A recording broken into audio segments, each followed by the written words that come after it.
Hello, and welcome to your daily writing habit. I am your host, Christine Whitmarsh, otherwise known as Christine Inc. That's spelled I-N-K, like the stuff you write with. Each day, I'm sharing with you the writing habits I've learned from my 18 years as a ghostwriter, book coach, and bestselling author.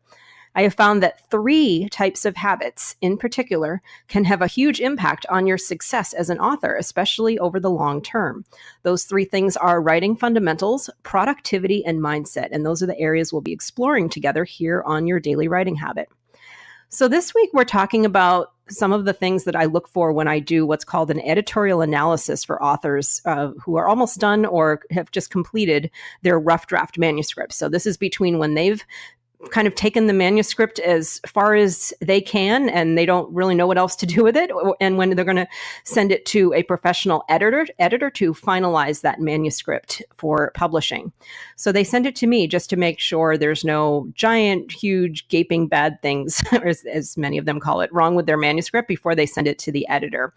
And I will give them detailed feedback. I'll read it line by line, and I'll give them detailed feedback on what's working, what's not, and specific editing recommendations for their final self-editing pass before they give it to their editor.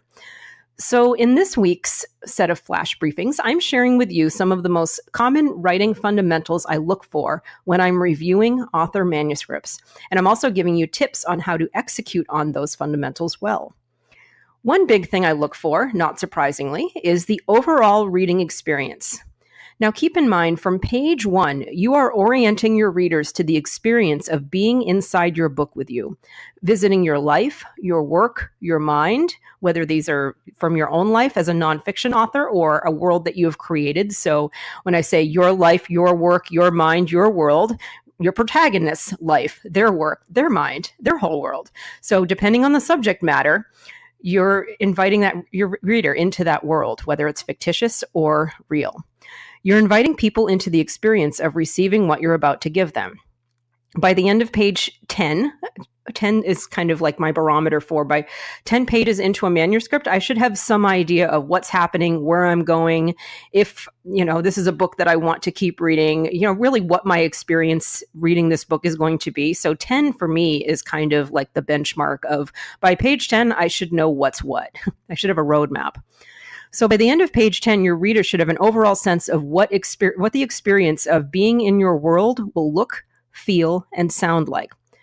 So an example of an overall feeling I might get in the first 10 pages of a manuscript would be, wow, this memoir feels fast-paced and a little eccentric and unpredictable. I feel like I'm having this energized, fun conversation with this person.